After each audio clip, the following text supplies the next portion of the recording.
Welcome, everybody. I'm Jo, and I'm here today with Erin Keating, who is an exercise physiologist at Colac Area Health. And welcome, Erin. What are you here to share with us today? Thanks, Jo. Look, I'm going to be covering the space of women's health and exercise. And in particular, I just want to cover a couple of common chronic conditions that many women might be experiencing or, might have a family history of, and just want to become more aware about how they can look after their health in prevention and even treatment. Yeah, thanks. It's like important areas. Yeah. So, yeah. We can go next slide. Beautiful. Thank you, Jo.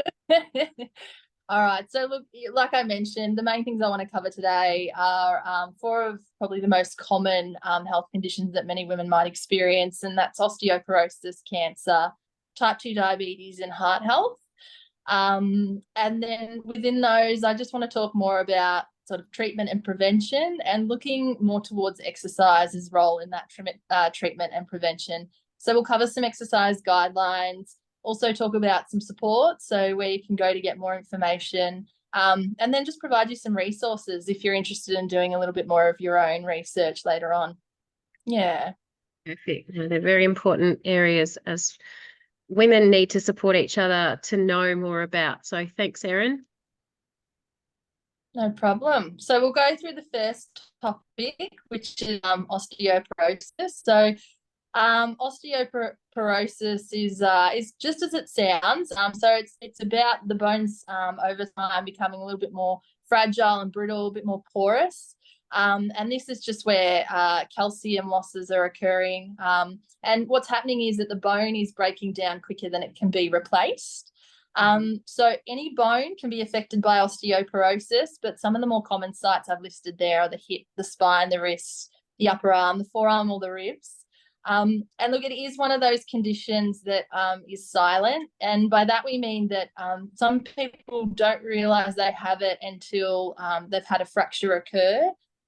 So it's a really important one, particularly as women are getting older and we're having those hormonal changes, that we do go and get bone mineral density tests, and we do become aware of what's happening with our skeletal system.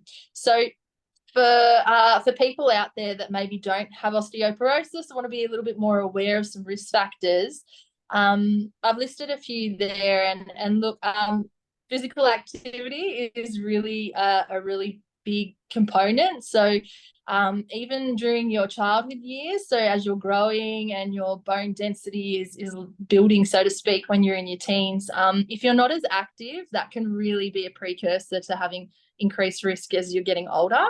And then, as we're getting older, if we're not being as physically active, again, we're starting to put ourselves at a little bit more risk. It does have a family history link as well. So if you do have someone in your family, it's always good to just make sure that you're on top of your own bone mineral density. And then there's always the things like low vitamin D and calcium intake, so not so much sun exposure. The lifestyle factors, so again, that involves alcohol, it can be other things, dietary restriction, those things can come into place a little bit too. And then medication, so things like warfarin, or if you're on a thyroid hormone replacement, things like that, they can all also just increase your risk a little bit more too. Yeah, and very interesting. Yeah. So look, if we go and look at the osteoporosis and exercise on the next slide, we see that it's a really important part of the treatment. So prevention, like I was saying earlier, with risk factors, and with all the conditions I'm going to speak to you today, osteoporosis has a lot of really good research behind it. So there's a lot of really specific guidelines that we'll talk about on the next slide. But exercise, is a major component in the treatment. So what we're looking for with exercise is putting more stress on the bone. So what we want to do is stimulate the bone to modify its shape. And then that's going to allow it to adapt to the work that we're doing, so it can make it grow in size and shape a little bit more too, and get stronger over time. Yeah. And so, and then if somebody has had some issues with their bone density Yeah. and like obviously what you're saying here is that there's hope. You can still do some things, even if you Oh, didn't do it earlier in your life. And, you know, obviously there's issues. But so if we start doing things to put stress on the bone, it's going to modify its shape and adapt to the load to make itself stronger. yeah, definitely. That's it. And that's the thing. I think if you haven't been active when you're younger, you have a bit more of an awareness that this might be something you need to monitor or work harder at to improve. Um, but yeah, definitely exercising the muscles, and then they stimulate the bone through contraction. So another really important part too, if you do have osteoporosis or osteopenia, which is the precursor, and that's where we start to see the bones already starting to break down or not build as quickly. We really want to keep training because we want to make sure that we're strong and that we're balanced, because with osteoporosis, having a fall is very problematic. That's the greatest risk to a fracture, and then that can lead to further complications. So we're trying to keep people nice and stable, and keep them strong. So that's a really important part. Yeah. Yeah, so good to know and so good to do. And I know I was told, you know, walking is such a good one for that. I'm sure you're going to go into this, but Yeah. even like, you know, trail walking and things like that where it's uneven. Yes, yeah. So that's what we'll cover actually on the next slide. We can talk about that now, and it's the type of exercise. So, like I said, there's a lot of really good research that's gone into osteoporosis, and there's three main components to an exercise program that we're looking for. So that is the weight bearing. So that's being, on our feet bearing our weight, and making sure that when we are on our feet, we're doing some more impact loading. So you might have heard terms like plyometrics, which is basically things where we're starting to use a little bit more power, having a little bit more of a faster contraction, and that can look like jumping or hopping or skipping. So we're putting more force through the bone. So we want a component of that, and then we want to do resistance training, which is the strength training using weights. We can use our body weight for that too, and then a balance training component. So really starting to work on challenging the muscles and the joints at keeping us in the position that we want to maintain. So you'll see here I've got a table. It can look a little bit overwhelming, but I'll quickly run through. In terms of the breakdown, again, like I said earlier, we've got low risk, which is, normal bone health, and this might be someone looking at prevention. And then moderate risk is when we're starting to identify that, the risk factors are there, that we're not laying down the bone as quickly as it's breaking down. So that's called osteopenia. And then our high risk is the osteoporosis. So and can I just ask you there, Erin, like yeah. how would somebody, just the everyday person know what risk there is? There anything that can support people to know their risk level? Yeah, so that's, like I said, a bone mineral density test is the way to go there. And Is that then you'll through the have a certain rate. GP? Just through your Yeah, doctor? you can go through GP. Yeah, definitely. And look, it's something that they should be bringing up with you as you're over the age of 50. But if you do have those risk factors that I mentioned earlier, or you've got the family history there, it's really worth, flagging it with your GP and maybe looking at getting that scan done a little bit earlier. Mm. Yeah, Yeah, that's yeah. right, because it's, don't want a big shock when we get older. Yeah, well, like we said, it's one of those ones that's a little bit silent, and some people don't realize until they've had a fall and they've had a break, and they start putting the pieces in place, like the exercise program from there. But yeah, again, look, with the programming, like I said, the three main components, and what you'll really see in this table is that as our risk gets higher, so when we've been diagnosed with osteoporosis, and we might be, deemed quite high risk of a fall as well, then the main thing is that we really do a lot more balance work as well. So within all of the risk factor areas, we are doing weight bearing, we are doing, strength training around that sort of 2 days a week. And then the balance will continue to increase as you get into the high risk category, just to prevent those falls. Yeah, no, good. I'm sure you're going to Yeah. tell us more about how we can get support for our well, for all of these areas of exercise. So I'll let you keep talking, but I'm really curious because it's something I hadn't really factored into my life, and you're starting to Yeah. make me realize as I get older, I need to prioritize this. Yeah, yeah. I think there's a lot of things that, yeah, we don't realize until maybe a bit later on. And, I Mm. will talk about that with prevention. But look, the next thing that we come across a lot is cancer. And, look, quick summary, cancer is really when there's abnormal cell function occurring. So, it's a disease of the cells, and the cells are really important in our body because they are the building blocks. So they make up all the components of our body essentially. Mm. Um, and we're constantly making new cells. That's a really important part of us growing, healing, as we're aging as well. But sometimes that cell replication or growing, it goes a little bit wrong. And then we start to get some abnormal cells coming in, and they might divide and then start to, you know, I guess, gather together. And that's what can sort of lead to something like a lump that we might find, particularly with breast cancer. And that can, if not intervened with, that can then start to spread out through other systems in the body. So, in saying that, for women, breast cancer is the most diagnosed cancer at the moment for females in Australia. But cancer is always, and has been one of the leading causes of death in Australia. So it's really just about, again, doing your regular checks, but also being really aware of risk factors. And again, preventative factors. So the main risk factors, again, it will always come back to, especially in today's talk with exercise, low or no physical activity. Yeah, that just starts to, again, increase our risk of other conditions. It might be as simple as, high blood pressure, high cholesterol, diabetes. We're sort of creating an environment where we're not really, allowing for good function in the body. And then poor diet and alcohol intake. Those are also other, lifestyle factors that can really increase risk, as well as smoking, the family history, that can also, particularly with some cancers like bowel cancer, be really strongly linked. And then again, the sun is good for us for the vitamin D component, but we really want to make sure we're having safe sun exposure, because again, that's, melanomas, we've got to be really careful with those too. So look, when we're talking about cancer and exercise, if we go to the next page there, we'll flip over to the right.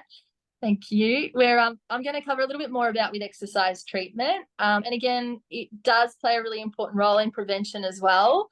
But when we're looking at the treatment of cancer, it's using exercise. It can be very different depending on the type of cancer, the type of treatment you're going through, again, your own function, and your goals. We really want to make it specific to that. But really, for a lot of people going through treatment, it's maybe the last thing they feel like doing. There's a lot of fatigue as side effects, feeling quite unwell. But it really, it should be prescribed to everyone to help them manage. And it is being prescribed more and more, you'll see, for anyone going through treatment. So again, I've listed a few things there in terms of it's, helping out with side effects that you might be dealing with your cancer treatment. Definitely increases your recovery. So energy levels, again, we just don't want any sort of excess sort of fat, well, I should say fat gain or, increased adipose tissue. We want to make sure that we're also not losing muscle, and then we're maintaining as much of our bone strength as possible, and, again, our balance and mobility. So that's where exercise is really important. And again, sleep, fatigue, relieving stress, anxiety, and depression. Cancer is more than just what you're going through physically. There's a lot to deal with, emotionally as well. And then reducing your risk of other kind of what we call comorbidities, so other conditions that might sneak up if we're not moving as much, and that can be the blood pressure changes, and that, can increase heart disease, stroke, and then again, like osteoporosis, like we were saying earlier. And there's also been really good research too about the risk of reduced risk of cancer returning. And in particular, like I said, their breast, prostate, bowel, and endometrial cancers can, you can reduce the risk of having recurrent cancers there too. That's so good to know. It's not, I've got a friend with cancer and it's not something I've heard her mention. So I'll definitely be Yeah. recommending it. Yeah, thank you for sharing this. Right. And then look, if we go to the next page, we're looking at the guidelines. And like I said, there's a few things to consider, and that can be, your exercise levels before diagnosis, the type of cancer you're dealing with, maybe what else you might have as well, if there's just some other conditions you're dealing with. But what I've got here is the goal that we want to work towards. So we know definitely some is better than none. And then, if we can over time build up to meeting these guidelines, then we're on the right track again to sort of receiving all those benefits that I mentioned on that earlier page. So if we have a look there, it's sort of that 2.5 to 5 hours a week of moderate intensity, and that equates to about 30 minutes to 60 minutes most days of the week. And then for those that are maybe, feeling all right, you can work at a higher intensity there. And again, the higher intensity you work, the less kind of overall work you need to do to get those benefits. So you can kind of cut your workload down a little bit there. And then that 2 to 3 strength sessions per week as well becomes really important. And I'm sure the support of having people around you and exercising with you and doing it together and not feeling alone would also be probably a helpful thing to have while you're going through cancer treatment. And just that's something I think we underestimate, the social part of it too. Oh, definitely. And if you are, going through cancer or recently diagnosed, it is really important to connect in with, one of your local community groups, whether that be at a hospital or outpatient sort of program. Because one of the things that you do just want to be wary of is when you are getting your cancer treatment, that your immune system can become a bit compromised, so it won't work as well. And we really want to make sure that you don't pick up any other little bugs or any little germs that might be getting around in the community. So being in an environment like the hospital where we, again, are very thorough in our outpatient groups at the cleaning between groups and as clients come on and off equipment, it's just that little bit extra barrier you want to make sure. And that's just a simple, being aware of your white blood cell count, and that will generally take place if you're receiving treatment where they'll be monitoring your bloods. Yeah, that's what I was thinking is it's a great place to also be monitored, because if you're thinking, I don't feel so good after this, or, you can talk to somebody and continue to monitor yourself and your symptoms and how you're responding to the programs with other people for support. So yeah, it sounds like so what you're saying is there are programs in hospitals and in community health centres and things like that. So ask around. Yeah.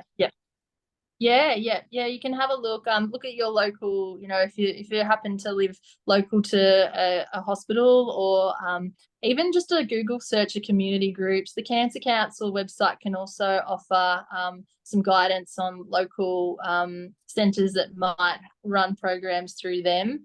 And word of mouth. So even asking at the hospital where you're getting treatment, or anyone else that you might know, people are generally pointed in the direction of these groups. Yeah.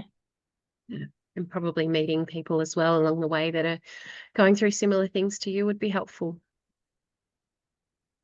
Oh, definitely. Yeah. You find it very beneficial to work out in a group.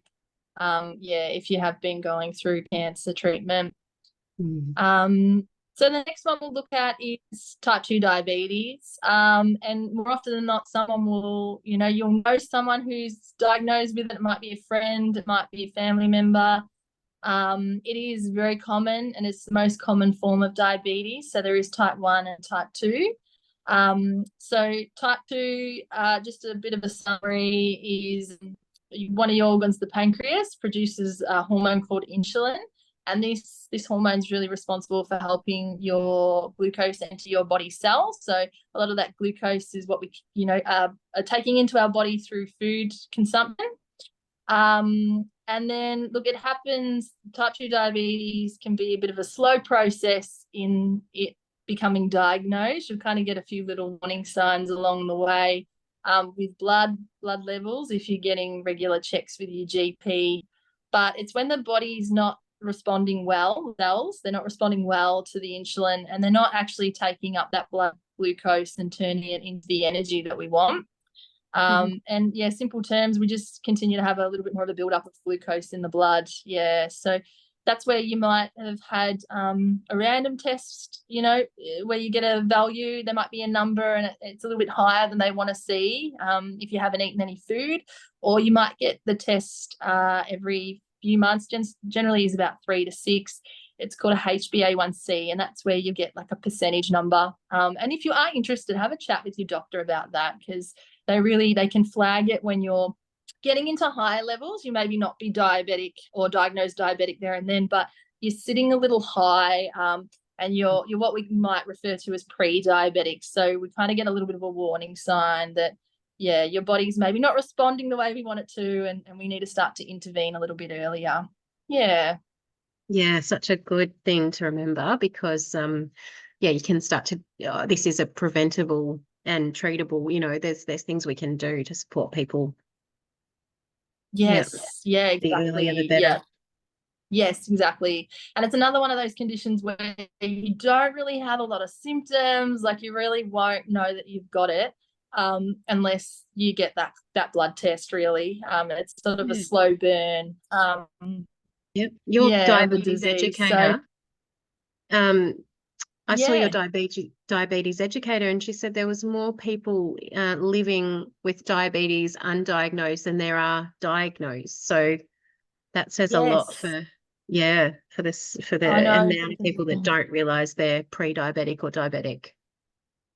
Yes, exactly. And I think I know I've listed as one of the risk factors there with being overweight or obese, but people that maybe necessarily aren't considered overweight or obese may not even, think about having a risk of being diagnosed. But there are a lot of people that maybe don't have that BMI or aren't classified overweight, obese, and they are, a diabetic as well.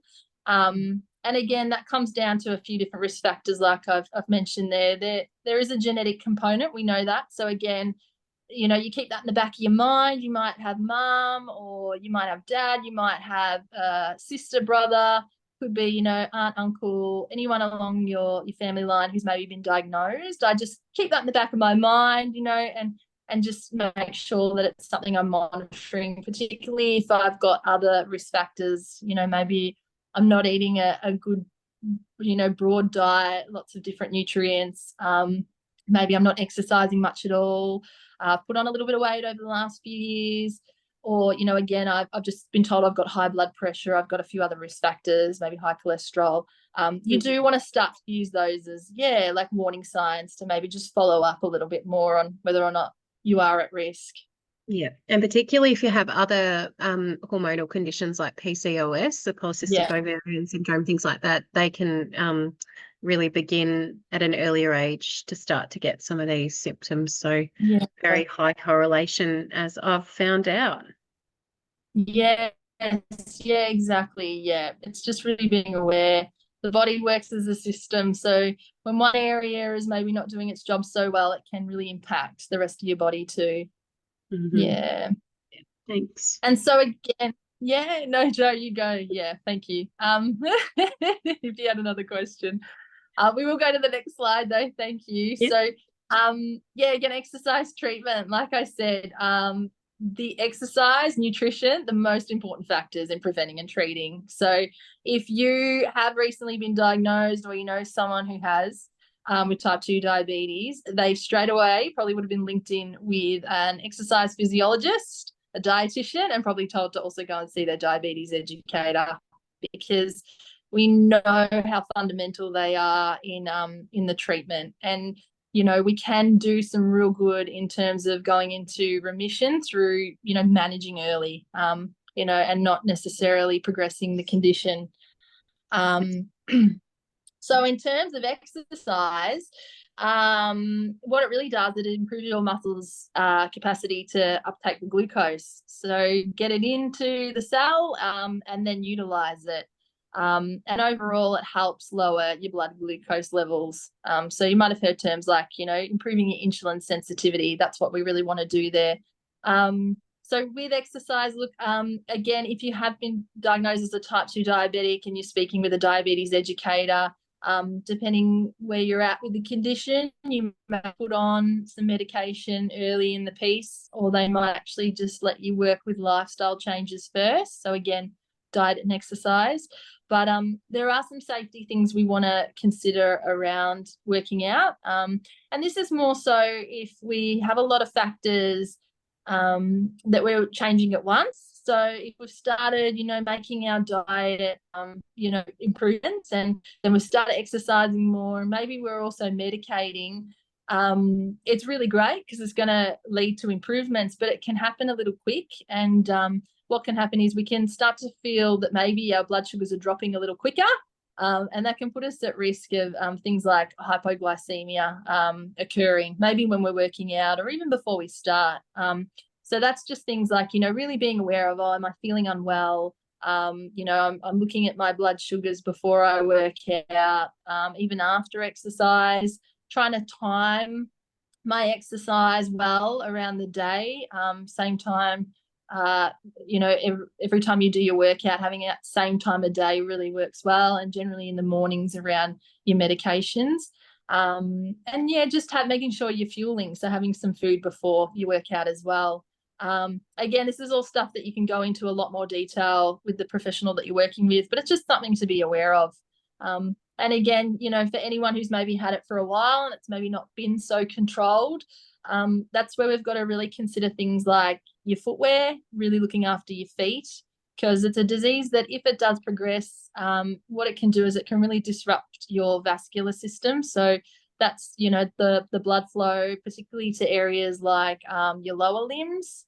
And that's where we really focus on foot health, and also to your eyes. So eye health becomes really important too.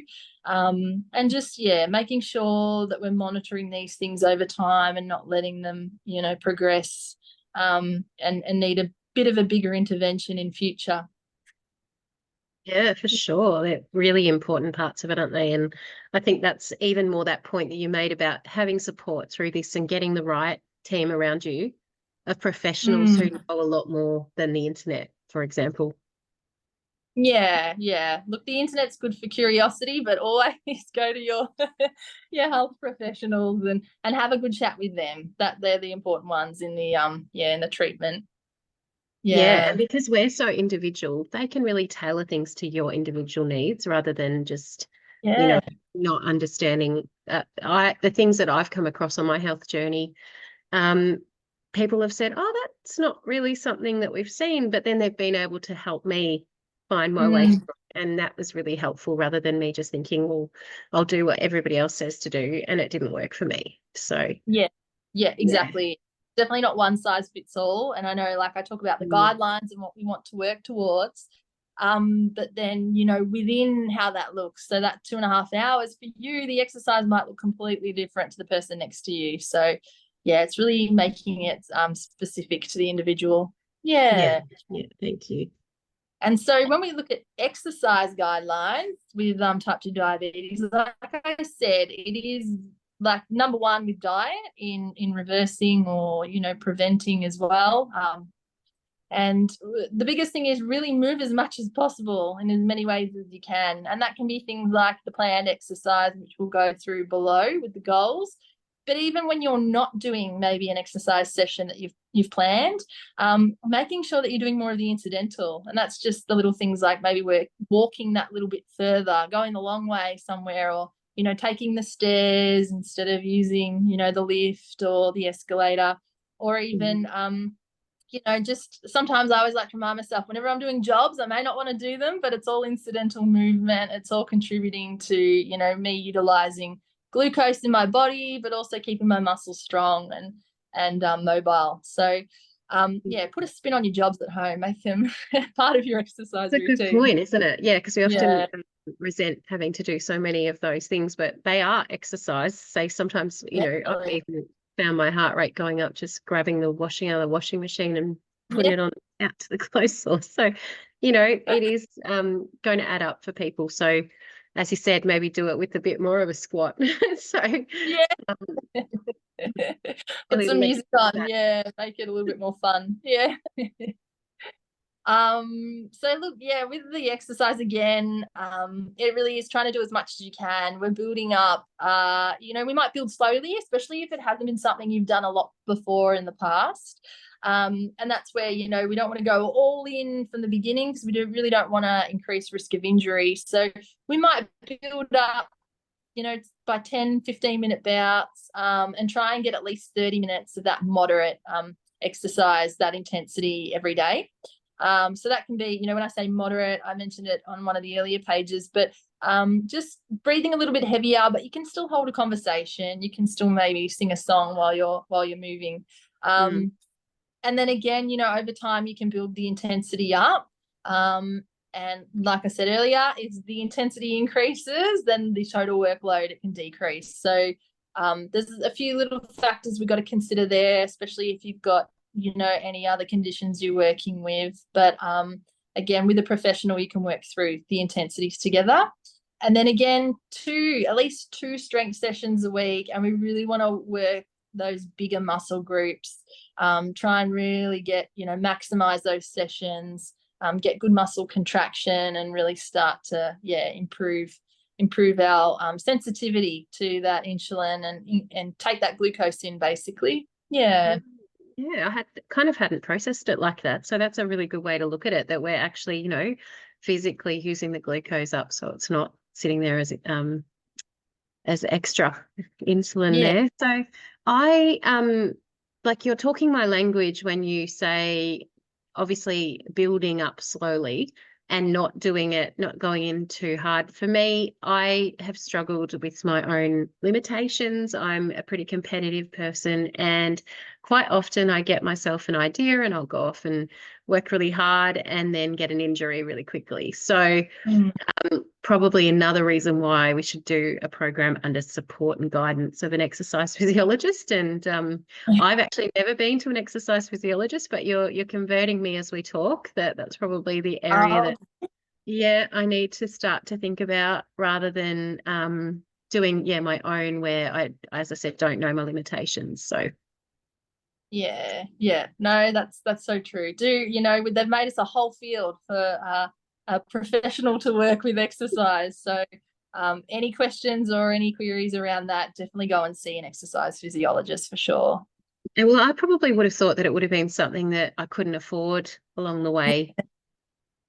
Yeah, I think there's that can be that little bit of a stigma, but there's so many ways in which we make it affordable. Medicare provides support in the way of plans. So what we call a chronic disease management plan. Again, that's a chat with a GP, and getting some visits there. And then there's a lot of, even through your own local hospital outpatient programs. That's where maybe you're not admitted to the hospital, but you're just visiting the hospital to do an exercise group. That's the outpatient programs. Again, really cost effective because, the healthcare system wants to keep people healthy. So we're trying to make it as affordable as possible. And even your private health. So, it's just looking at maybe what you have, and your accessibility, and then finding the right option that you can utilize. Yeah, really Yeah. to look into. I'm going to do that. Yeah. Thanks. No worries, Joe. And then look, we'll talk about our last one here, which is heart health. So heart health really encompasses a few different conditions or diseases, but we're looking at looking after the main pump in the body, the heart, which delivers oxygen and nutrients all throughout. So it's a really important organ, and we've really got to look after it.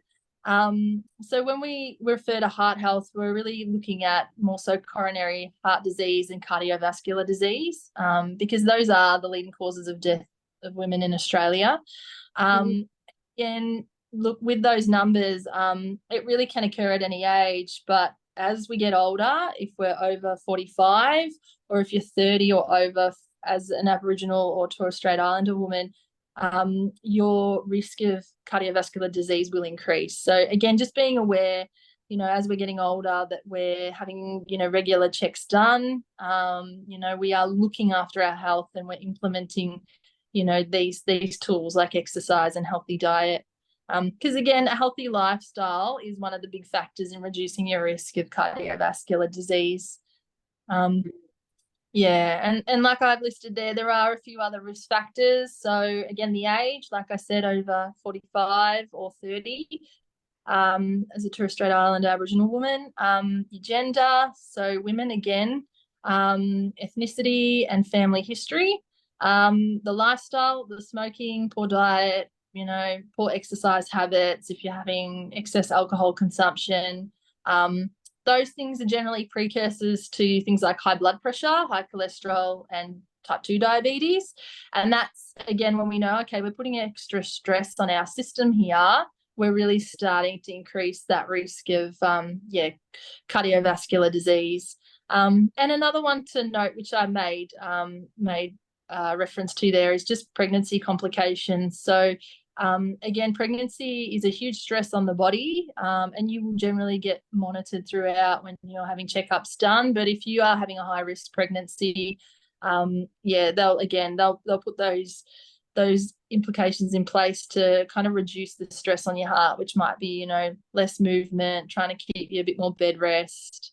But it's just something to be aware of. And again, particularly if you've got a family history there.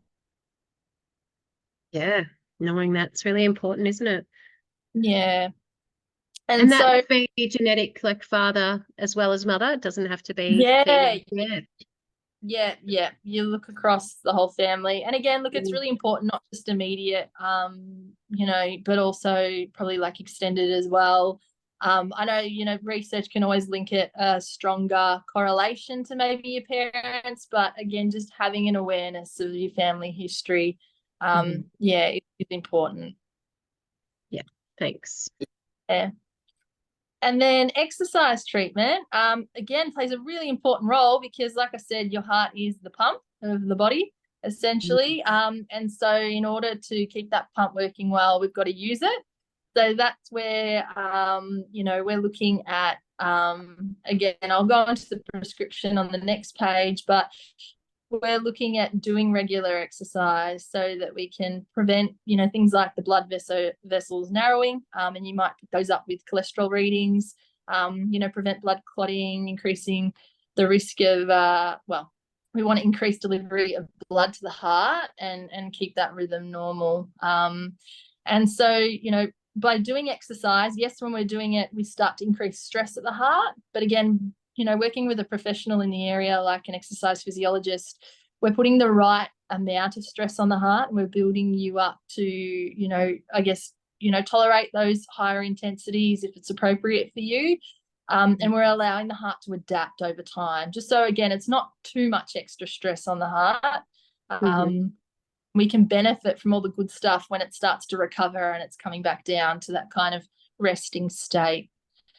I should put off my HIIT training for a little bit until I've built up. Yeah. And that's the thing you might read, there's all that research or all those articles that might pop out and tell you all the benefits. Definitely, like HIIT training can be wonderful, that higher intensity work, but you've really got to look at it as an individual case. And, if you're someone who's really done not a lot in a long time, and you're dealing with a few other health concerns, then that's not going to be appropriate for you, even if it is really, really good. We've got to build you into it first. So, like learning how to ride a bike, we don't just throw you straight on the bike down the hill. We're going to have you, the training wheels on. We'll build up the intensity. We'll build up your body's capacity to get familiar. Yeah. And then the benefits are there. Yeah. So benefits, look, there's so many benefits. We can get really, scientific with it all, but really when we look at it globally, we're just improving it as, it is a pump, it's a muscle though, to utilize oxygen. Yeah. And then, reduce stress, it starts to work like a beta blocker. If you're someone that has a heart condition, you might be on a beta blocker where we're trying to keep your heart rate controlled and bring it down. Well, that's what exercise is doing. It's, you know, the natural beta blocker there. And then, you know, just managing your cholesterol as well. So that's, you know, those cholesterol readings, we get a few different readings when we get that blood test, but yeah, we're trying to really reduce the LDL and work on increasing your HDL cholesterol, which is the good stuff. And diet will really play an important role there too. Yeah, that's so true. It's really coming through your message that exercise is just important all round. So I'm hearing it's it. Thank key. you. I know. It's key. It's gold. And then look, the guidelines again, they're all very similar. You might see this trend where we're building up over time. You know, we're really looking to trying to get at least 30 minutes continuous exercise on most days of the week. And when I say most, we're looking at 5. So that can be even broken down to 2.5 hours per week. But look, especially if you've gone through a heart event or you're dealing with a heart condition, aerobic exercise will be prioritized, and that's something that we do want to put emphasis on, so that continuous kind of work. But we still want to be working strength as well. So we still want to be working, you know, the muscles of the extremities and using weights to really target those and aim to try and do that 2 times a week. But probably one thing, really be aware of just having that appropriate warm-up. So again, we're not doing really big increases really quickly. We're just gradually increasing our heart rate, warming the body, and then we can get into a little bit more of the harder work after that. Yeah, for sure. And making sure that what you choose to do is kind of helping you to feel good about what you're doing too. So over time, you know, you're starting to believe that you can and feel good about it, and it's not such a chore. Yes, definitely. Yeah, got to make it fun. And then I'm going to just summarize really at the end here with some guidelines. But before I do that, it's really, you know, for some people, being active is not something, or, you know, doing exercise is not something that maybe comes naturally. It's maybe not something that you make a lot of time for in your life. You might have some other areas of interest, like some other hobbies that really take a lot more of your time up that maybe aren't so active, or just, you know, you're so busy. Because I know everyone. I was going to say no hobby.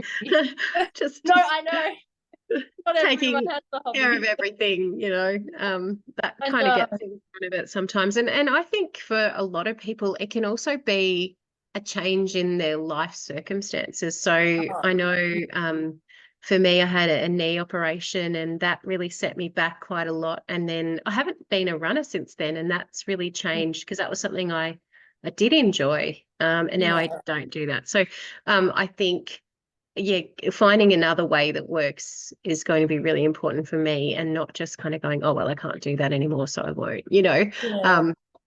Trying to find ways around coming back from injury and coming back from when we've had surgeries and other health complications. And I think that's really coming through, that there are so many things that we suffer and endure and we, you know, we face on our health journey and our lifestyle. And we need to make sure that physical activity and exercise is still there, even though we face those other difficult things. Yeah. That's so true, Jo. And look, it really can, you know, it can be therapy in itself, you know, whether you're doing it on your own and, you know, you're getting all the great benefits, including those, you know, endorphin hits that you get, or, you know, working out in a group and just, you know, even with support network, really has an important role. You know, you get that socialization. We're starting to regulate, you know, our emotional health as well as our mental health. And I know I didn't touch on that today, but, you know, again, exercise, if we're looking at, you know, managing mental health conditions, or, you know, just even sort of changes in the states of our mental health, exercise is up there for sure. It's one of the main treatment methods. And then even like you mentioned, Jo, I didn't cover that. There's so much we could cover, but like in terms of, you know, you might have been really active. You know, I might be talking to you now and you're someone who's gone, yeah, no, I have been really active. I've been doing all of this, but I've just got an injury and I can no longer do the one thing that I love. maybe you Yes. can't run anymore, or maybe you're having, trouble playing your sport, and you've just had a massive, I guess, change in your lifestyle where your activity that you used to do, you can no longer do. And so you're doing very little. Mm. And that's where, again, I just encourage you to go and see your exercise physiologist, like a local exercise physiologist, have a chat through it, and we can help you still benefit from exercise, just finding a different type of exercise, just to help you while maybe you're healing from an injury, or, while you're rehabbing from it, or maybe, it is a bit of a line through that activity now, but there are other things you can do. So Mm. it is, everyone just wants to find a way to try and be a bit more active. Yeah, and I think that does ring true for some people too that have been quite athletic, because if you're quite athletic and you're a footy player or a net, like whatever it is, and you've got that athletic side to you, and then you can't be athletic, then Yeah. sometimes it's almost like that identity crisis of, well, what do I do to, Yeah. because even for me, it was a little bit boring to go for a walk, if I'm honest. And um, so, yeah, I think finding other things, that's going to be the key. So as we transition through different Yeah. stages in our life, different Oh identities. yeah, I know. Yeah, life, your Mm. active levels. Very lucky if you can do the same thing your whole entire life. There'll be things that pop up, and that can be fun too. You can explore different types and of exercise and different ways to exercise as life sort of changes for you. Yes, and that reminds me, I see walking groups around the communities and around the different areas together walking. And I know our community health centres have walking groups. So, getting together with other people, maybe who have also been through similar things where they can't do their old activity of choice, and they need to find something new, that could be a way to keep active and Oh, social. yeah, definitely. Yeah. And again, I know I'll keep saying it, I'll come back to the exercise physiologist, but Yeah. even if you maybe don't necessarily want to, I don't know, continue seeing one, you might just go there and get some advice. But having a chat with your exercise physiologist about maybe what's on offer in the community. A lot of the time we're across the kind of other activity groups you can be involved in, whether it be a walking group or, Mm. maybe it's a gym class that no one's really heard about that's at the local community centre. So we can just link you in, we can help get you started, I guess on the pathway that fits for you a little bit more. And I tried some line dancing that was quite fun, and Yeah. for aerobics, and so trying out different things. As you said, go and ask for some support to find out what's happening, because you don't know until you get out there and find out. Great message. Thank you. Exactly. Yeah. That's all right. And, look, next slide. There's a little bit going on here, but really I'm just summarizing, there are physical activity guidelines out there, and this is what they say, and a lot of what we try and stick to, or help people that are maybe just getting active build up towards. But really, I'm probably looking at the age groups who we've seen this, what we classified as adults or older adults. And you'll see there, really, we're trying to be active most days, preferably every day. But we have some guidelines around intensity, again, that moderate intensity. We're looking at a few more hours spent doing that versus the more higher intensities or vigorous intensity. You can do a combination of both, and that can, look like the same as the kind of vigorous hours, maybe a little bit more. But then again, strength's really important, especially as we're aging. We really want to continue to load our muscles with external weights and with body weight. We want to do specific, joint loading exercises. And as we're getting older than 65, I'd even say younger than that, keep working on your balance. As kids, we play a lot. We're always doing things where we're challenging our balance, but we get older and it's not something that maybe, gets incorporated in our day-to-day as much.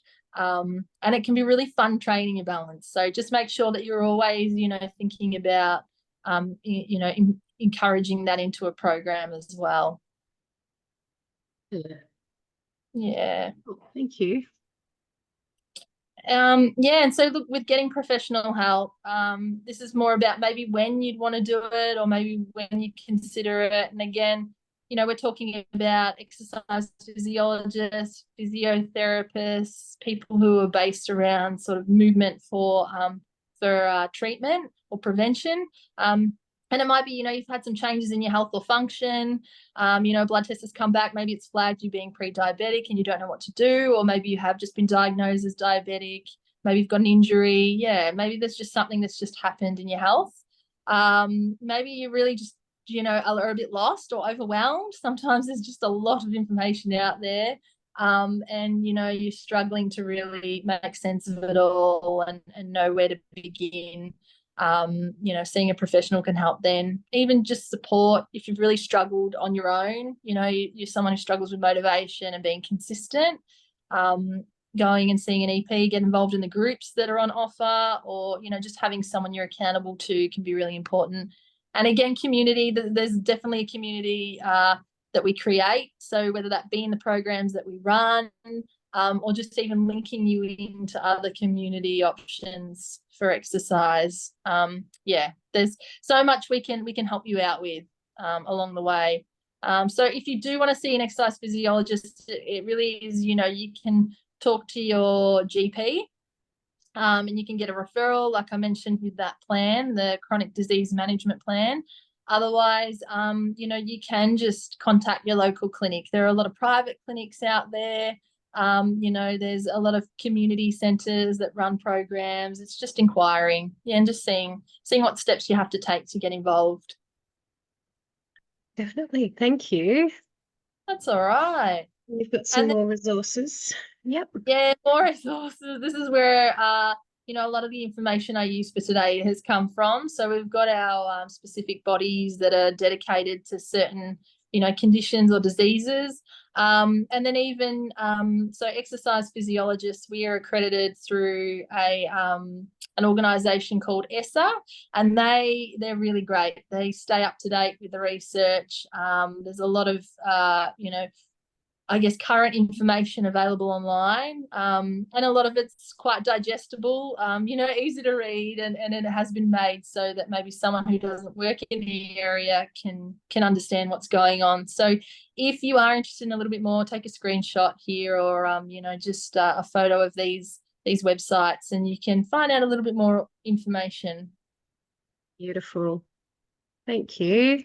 So good to talk to you today, Erin. I really appreciate your time and your knowledge in these areas. And again, take a screenshot of the emails on this page, because we have local health services available, and they're a great source of information. So our local health services that partner from Hesse Health, Colac Area Health, and Great Ocean Road Health. And we encourage you to just reach out and get some support on your journey.